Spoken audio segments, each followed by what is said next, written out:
CNN 24 এর সান্ধ্য সংবাদে আমি আলপনা আপনাদেরকে স্বাগত জানাচ্ছি। চলুন দেখে নেওয়া যাক আজকের গুরুত্বপূর্ণ সংবাদ শিরোনাম। কুমারপাড়া নিজ জয়নগরে ভয়াবহ অগ্নিকাণ্ড, পুড়ে ছাই 3টি দোকান, ক্ষয়ক্ষতি লক্ষাধিক।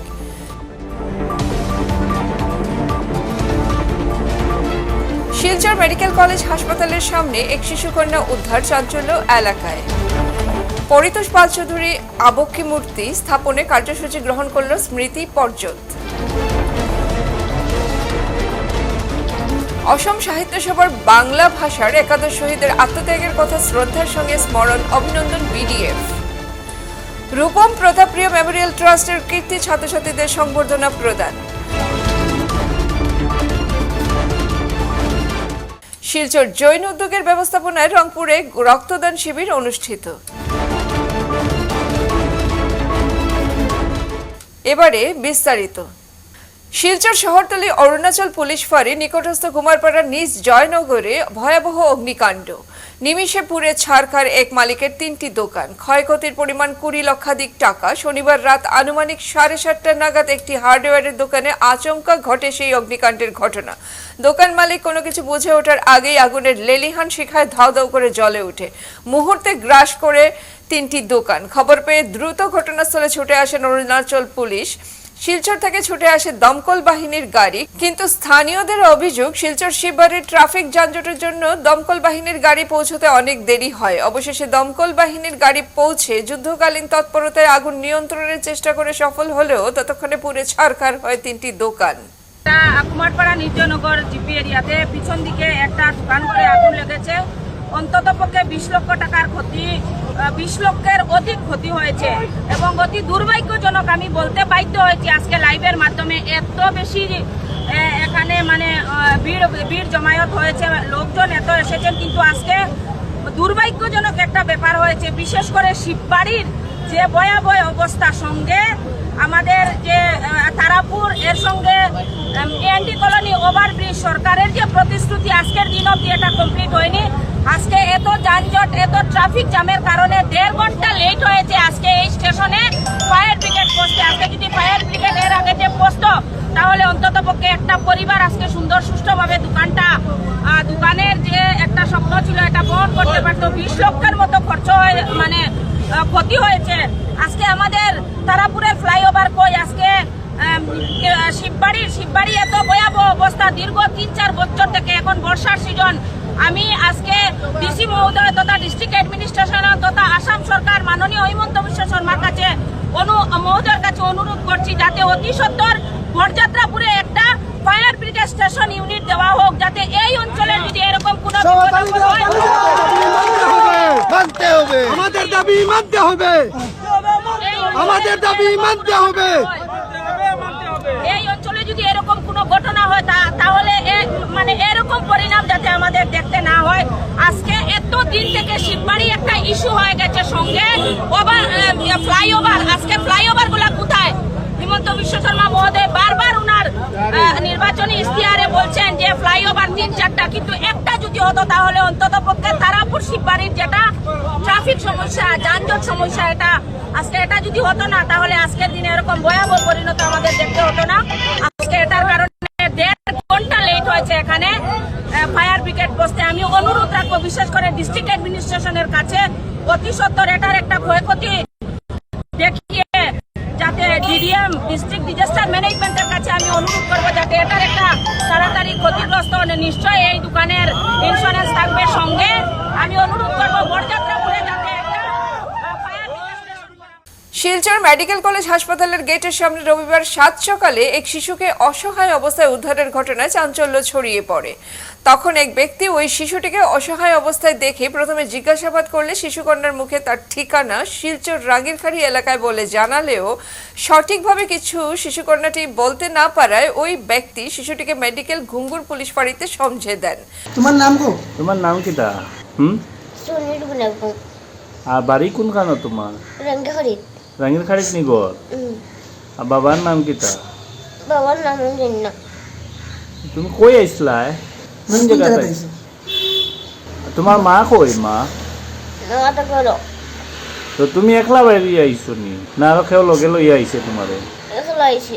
এখানে আইছি একলা কিতার লাগে আইলা এতে তুমি কোন সময় বাইরে দিছিলা আজ সকালে নি চলে না তো ও দ্রোহতে বাড়িতে ও আচ্ছা আচ্ছা তো বাইরে তুমি অটো টুটি গেছো নি অটো টুটি আই গেছো রাঙির খাড়ির থাকি ঠিক আছে তে আর ইয়ে যে এখানে কই আইবার লাগে আইসলা মেডিকেল নি মানে মেডিকেল আইছুন এখানে আইছু মেডিকেল খাওয়া আসুন নি তোমার হ্যাঁ টিকিটার লিখে আইছু তোমার ঘর খেয়েও গাইলাইছিলে নি না কেউ ডাকিয়ে আনছেন তোমার গতি বাইর করিয়া খেয়ে আনছেন খেয়ে আনছে কৌ তোর নাম কৌ তো খাওয়ার জন্য তো তুমি কি লাইলা তুমি নিজে নিজে বাইরে আইছো না নি তুমি খান দিও না তোমার চকলেট দিমু এখন আর তোমার ঘরও নিয়ে দিয়া দিমু আমরা তুমি আরামসে থাকো 1961 সালের ভাষা আন্দোলনের সর্বাধিনায়ক পরিতোষ পাল চৌধুরীর একটি আবক্ষ মূর্তি স্থাপনে শিলচর শহরে একটি স্থান নির্ধারণ করার জন্য উদ্যোগ নেওয়া হবে। এছাড়া আবক্ষ মূর্তি বসানোর জন্য জমি অধিগ্রহণে রাজ্যের বরাক উপত্যকা উন্নয়ন বিভাগের মন্ত্রীর কাছে একটি স্মারকপত্র প্রদান করা হবে বলে সভায় সিদ্ধান্ত নেওয়া হয়।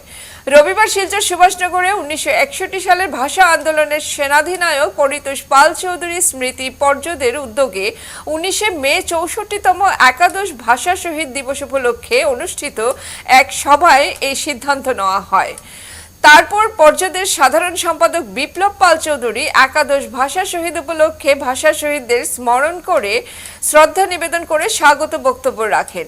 যখন জালিয়া সরকারের ষড়যন্ত্রে জোর করে অসমীয়া ভাষা চাপিয়ে দিয়েছিল তখনই এই 19-এর শুরু এবং সেদিন যে 1961-তে আন্দোলনটা হয়েছিল 19 মে সেই আন্দোলনটা ছিল খুব শান্তিপূর্ণ আন্দোলনের উপর হঠাৎ করে কেন এই 3:15 গুলিবর্ষণ সেটা আজও পর্যন্ত কিন্তু সেই মেহরতরা তদন্ত কমিশন যেটা আজকে পর্যন্ত উদ্ঘাটিত হলো।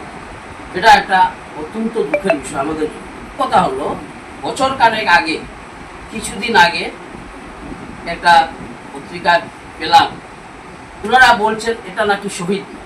তো আমরা কিন্তু সেই শহীদদের স্বীকৃতিটা সেই পূর্ণা করতে পাইনি আজকে পর্যন্ত এবং এটা একটা ছুটি জাতীয় ছুটি হিসাবে ঘোষণা করতে হবে এবং কেন্দ্রীয় সরকার থেকে ভাষা শহীদ স্টেশন স্বীকৃতি পাওয়ার পরও রাজ্য সরকারের একটু অবহেলার জন্য বা ওনাদের সম্মতির জন্য আমাদের এই ভাষা শহীদ স্টেশনটা আটকে রয়েছে। তো আমরা আজকে এখানে বেশি কথা বলবো না, শুধু বলতে চাই এটা যে আমরা এই স্মৃতি পর্ষদ থেকে আমরা সবাই মিলে আমরা জোরদার একটা দাবি রাখছি। মুখ্যমন্ত্রী মহাশয় আমাদের বরাকের জন্য অনেক কিছু করছেন বা চিন্তা ভাবনা করছেন, আরও কিছু করবেন, শুধু এইটুকু দয়াটা যদি উনি আমাদের করেন যে সেই শহীদদের এই যেটা সেটা আমরা সামান্যতম করতে পারি। এই ভাষা শহীদ স্টেশনটা যদি আমরা স্বীকৃতি পাই তাহলে পূর্ণাঙ্গ মূল্যায়ন তো হবে না, সেটা সম্ভব নয়, কিন্তু খানিকটা হলেও এই ভাষা শহীদ স্টেশনের স্বীকৃতিটা হওয়াতে আমরা একটু পারবো। এদিন সভায় উপস্থিত অন্যান্য বক্তারা বরাক উপত্যকার দীর্ঘদিনের দাবি শিলচর রেল স্টেশনের নাম ভাষা শহীদ স্টেশন নামকরণ এখন পর্যন্ত বাস্তবায়ন না হওয়ার জন্য উদ্বেগ ব্যক্ত করেন। তারা শিলচর রেল স্টেশনের নাম ভাষা শহীদ স্টেশন নামকরণ, ভাষা আন্দোলনের সেনাধিনায়ক পরিতোষ পাল চৌধুরীর একটি আবক্ষ মূর্তি স্থাপন সহ পরিতোষ পাল চৌধুরীর একটি আত্মজীবনীমূলক গ্রন্থ প্রকাশ ইত্যাদি বাস্তবায়নের উপর বক্তব্য রাখেন। ভাষা আন্দোলনের সর্বাধিনায়ক আমাদের নেতা পরিতোষ পাল চৌধুরী স্মৃতিকেও শ্রদ্ধা জানাই। আজকে এটা সত্যি পরিতাপের বিষয় যে ভাষা শহীদ স্টেশন নামকরণটা হচ্ছে না। এটা আমার বলতে দ্বিধা নাই, কারণ এটা স্টেট গভর্নমেন্ট ইচ্ছা করলে দিতে পারতো, কিন্তু স্টেট গভর্নমেন্ট মাঝখানে কী করেছে এবং এই বিপ্লব শর্মা কমিটি 6 নম্বর ক্লোজে এই যে সুপারিশগুলো পাবলিক থেকে নিয়েছে এটা কে দিল? এই হসপিটালের নাম হবে ফেসাইমিয়া লস্কর হসপিটাল, মেডিকেলের নাম হবে মহিউল চৌধুরীর নামে, তারপরে এয়ারপোর্ট হবে মহিউল চৌধুরীর নামে, রেল স্টেশন হবে হ্যাঁ না আরও একটা কী আছে ডিমাসাই। এসব স্টেট গভর্নমেন্টেই করেছে। আমার মনে হচ্ছে নাইলে অন্য মানুষ জানলো না কেন? আমরা জানলে তো আমরা আমাদের মতামত দিতে পারতাম। একতরফাভাবে এই কয়েকদিন নিয়ে এইভাবে রিপোর্ট প্রকাশ করলো, যাক এইটা ফলপ্রসূ হচ্ছে না, এটা খুব ভালো কথা। আর এই যে উঠে এসছে যে পরিচর্যার একটি আবক্ষ মূর্তি, এটা অনেক আগের থেকেই কথাবার্তা চলছিল। তা আমরা এটা নিয়ে চেষ্টা করব এবং আপনারা সবাই এতে সহযোগিতা রাখবেন। যে ভাষা শহীদের যে দাবিটা, এটা এই সম্পর্কে একটা প্রশ্ন করা হয়েছিল যে বর্মনরা চাইছে যে তারা এটা বর্মনরা কমপ্লেন দিয়েছে, এই কথা কি সত্যি কি না? ভ্রমণ সমিতি আছে, ওরা চাইছে যে ওদের নামে এটা রেজিস্ট্রেশন ফংলুর নামে চেষ্টা হোক। এই জিনিসটার জন্য অনেক আমি যতটুকু জানি কিছু বাধাগ্রস্ত আছে। আমি বলেছি যে না ঠিক আছে, ওরা মানুষের একটা প্রেস লিস্ট ছিল, প্রেস লিস্টটা আমি পাঠিয়ে দিয়েছি। জানি না কতটুকু কী কেন জিজ্ঞেস করা হয়েছে, তবে এই সম্পর্কে যারা দাবি জানিয়ে আসছে তারা এই ব্যাপারে ভ্রমণ সমিতির লগে আলোচনা করা জরুরি বলে আমি মনে করি। প্রায় 64 বছর পর বরাকে এসে অসম সাহিত্য সভার প্রতিনিধিরা বাংলা ভাষার একাদশ শহীদদের আত্মত্যাগের কথা শ্রদ্ধার সঙ্গে স্মরণ করেছেন। এছাড়া বরাকের অন্যতম দাবি শিলচর রেল স্টেশনের নামকরণের ভাষা শহীদ স্টেশন নামকরণকে সমর্থন করেছেন। বরাক ডেমোক্রেটিক ফ্রন্ট এই ঘটনাকে ঐতিহাসিক ঘটনা হিসাবে আখ্যায়িত করেছেন। এক সাংবাদিক সম্মেলন করে আসাম সাহিত্য সভার এই সমর্থনকে অভিনন্দন জানিয়ে বিডিএফ এর মুখ্য উপদেষ্টা প্রদীপ দত্ত রায় বলেন, পবিত্র শহীদ দিবসে যদি ভাষা শহীদ স্টেশনের দাবি রাজ্য সরকার ঘোষণা করে তবে গোটা রাজ্যের 1,40,00,000 বাঙালি অত্যন্ত খুশি হবে।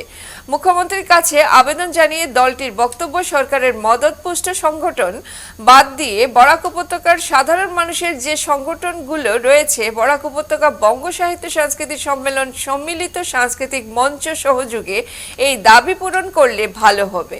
যদিও 1961, 72 এবং 86-তে ভাষা সার্কুলার জারি করার পেছনে আসাম সাহিত্য সভার সম্মতি ছিল, কেন্দ্র সরকার ভাষা শহীদ স্টেশন নামকরণ ইতিমধ্যে ছাড়পত্র দিয়েছে। রাজ্য সরকার 6 বছর থেকে ফাইলবন্দি করে রেখেছে এই প্রস্তাবের। এক্ষেত্রে সাহিত্য সভার তৎপরতায় মুখ্যমন্ত্রী যদি নাম ঘোষণা করেন তবে বাঙালি সমাজ যথেষ্ট খুশি হবে। বরাক ব্রহ্মপুত্রের মৈত্রীর ক্ষেত্রে বরাক উপত্যকা যেভাবে এগিয়ে এসছে বা বরাকে নানা ধরনের অনুষ্ঠান হয়েছে, ঠিক সেইভাবে বরাকের অনুষ্ঠানগুলি ব্রহ্মপুত্র উপত্যকা অনুষ্ঠিত করলে সমন্বয়ের বার্তা সঠিক হবে বলে জানান তিনি। 1961 থেকে 2025 দীর্ঘ 64 বছর পর অসম সাহিত্য সভার প্রতিনিধি দল পবিত্র ভাষা শহীদ দিবস উপলক্ষে বরাক সফরে এসে গতকাল অসম সাহিত্য সভার সভাপতি বসন্ত কুমার গোস্বামী বলেছেন যে ভাষা শহীদের যে আত্মত্যাগ সেটা তারা শ্রদ্ধার সঙ্গে স্মরণ করে এবং যে কোনো ভাষা শহীদকেই তারা স্বীকৃতি দিতে প্রস্তুত, এবং সেই সঙ্গে একটা মূল্যবান কথা বলেছেন। দীর্ঘদিনের বরাক উপত্যকার মানুষের দাবি শিলচর রেলওয়ে স্টেশন ভাষা শহীদ স্টেশন নামকরণের, সেই দাবিকেও অসম সাহিত্য সভার সভাপতি সমর্থন করেছেন। এটা আমরা বিডিএফ মনে করি, বরাক ডেমোক্রেটিক ফ্রন্ট মনে করে যে এটা আসামের ইতিহাসে একটা ঐতিহাসিক ঘটনা, এবং এই কারণে আমরা অসম সাহিত্য সভার সভাপতি সহ সবাইকে আমরা অভিনন্দন জানাচ্ছি।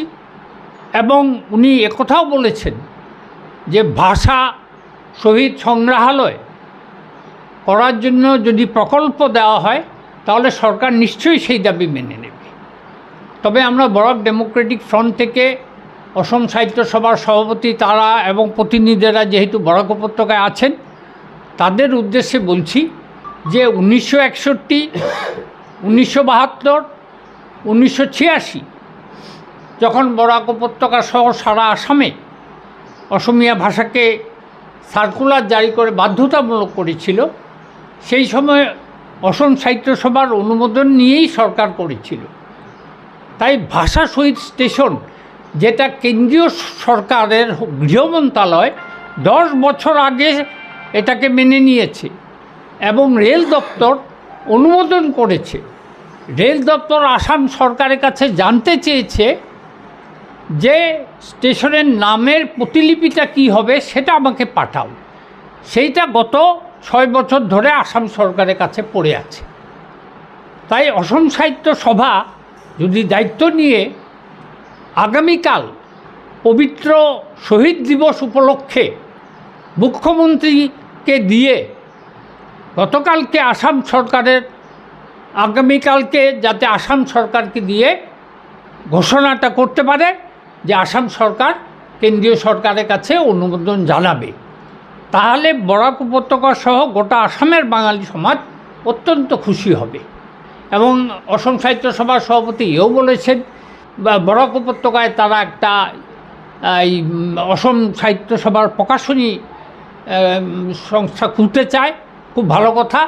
একই সঙ্গে ব্রহ্মপুত্র উপত্যকায়ও একটা বাংলা সাহিত্য সভার গ্রন্থালয় খোলা উচিত এবং এ আসাম সাহিত্য সভার অধিবেশন যেভাবে বরাক উপত্যকায় হবে তেমনি ব্রহ্মপুত্র উপত্যকাতেও বঙ্গ সাহিত্য সম্মেলনের একটা সম্মেলন করানো উচিত। এবং আমি মনে করি যে দুই উপত্যকার সাংস্কৃতিক বিনিময়, দুটো সাংস্কৃতিক অনুষ্ঠান, একটা শিলচরে হবে, একটা গুয়াহাটিতে হবে, এগুলো কিন্তু খুব ভালো হবে আমি মনে করি। তাই আমি আবার অসম সাহিত্য সভাকে এবং আসাম সরকারের অনুরোধ করব যে আগামীকাল আপনারা ভাষা শহীদ স্টেশনের নামকরণটা ঘোষণা করে দিন। প্রতি বছরের মতো এবছরও রূপম সামাজিক সাংস্কৃতিক ও ক্রীড়া সংস্থার উদ্যোগে রূপম প্রতাপপ্রিয় মেমোরিয়াল ট্রাস্টের সৌজন্যে বরাক উপত্যকার 12 জন কৃতী ছাত্রছাত্রীদের সংবর্ধনা প্রদান করা হয়। এদিন রূপমের কৃতী ছাত্রছাত্রীদের সংবর্ধনা অনুষ্ঠানের মুখ্য অতিথি হিসাবে উপস্থিত ছিলেন শিলচর বালক বিদ্যালয়ের প্রাক্তন অধ্যক্ষ দীপঙ্কর চন্দ, রূপমের মুখ্য উপদেষ্টা প্রদীপ দত্ত রায়, সভাপতি ডক্টর বিভাস দেব, সম্পাদক নিখিল পাল, আসাম বিশ্ববিদ্যালয়ের বাংলা বিভাগের অধ্যাপক ডক্টর বিশ্বতোষ চৌধুরী, ভারত কণ্ঠ দেবজিৎ সাহা, জয় বর্দিয়া, মনোজ পাল, রাজকুমার পাল প্রমুখেরা। অনুষ্ঠানটি পরিচালনায় ছিলেন নীলাঞ্জন পাল। সঙ্গীত পরিবেশন করেন ভারত কণ্ঠ দেবজিৎ সাহা।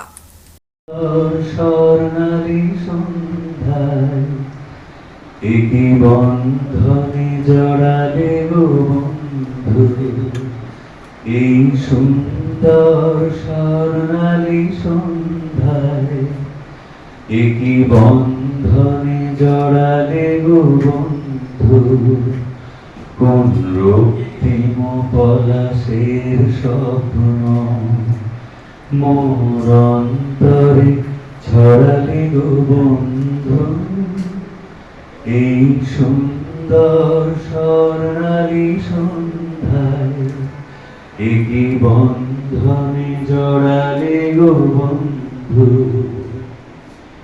আমলকি পিয়ারের কুঞ্জে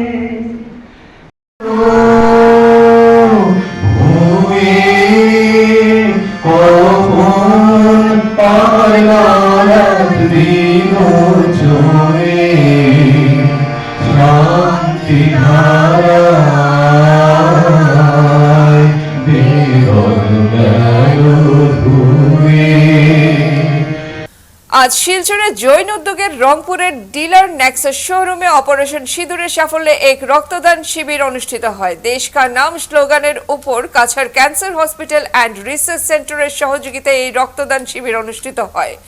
এই শিবির প্রায় 50 জনের মতো পুরুষ ও মহিলারা স্বেচ্ছায় রক্তদান করেন। এই রক্তদান শিবিরের বিষয় নিয়ে শোরুমের জেনারেল ম্যানেজার বিপ্লব দে বক্তব্য রাখেন। এবং আজকের এই ব্লাড ডোনেশন ক্যাম্পটি আমরা আয়োজন করেছি। উপস্থিত আপনারা দেখতে পাবেন আমাদের সাথে শবনম ম্যাডাম আছেন, যিনি কাছাড় ক্যান্সার হসপিটালের ব্লাড ডিপার্টমেন্টের এইচওডি আছেন, দেবাশিস মজুমদার আমাদের এরিনা শোরুমের ম্যানেজার, আমাদের সুশীল কুমার তাপারিয়া স্যার তিনি অ্যাডমিনিস্ট্রেটিভ আমাদের ম্যানেজার, এবং দীনেশ স্যার আমাদের ওভারঅল ইনচার্জ, এবং আছেন কল্যাণবাবু আপনার সবার পরিচিত কল্যাণ চক্রবর্তী, যিনি কাছাড় ক্যান্সার হসপিটালের ফাউন্ডার মেম্বার, প্রীতম সিনহা আছে আমাদের টুডেল ম্যানেজার, এবং কুন্তল আমাদের সহকর্মী।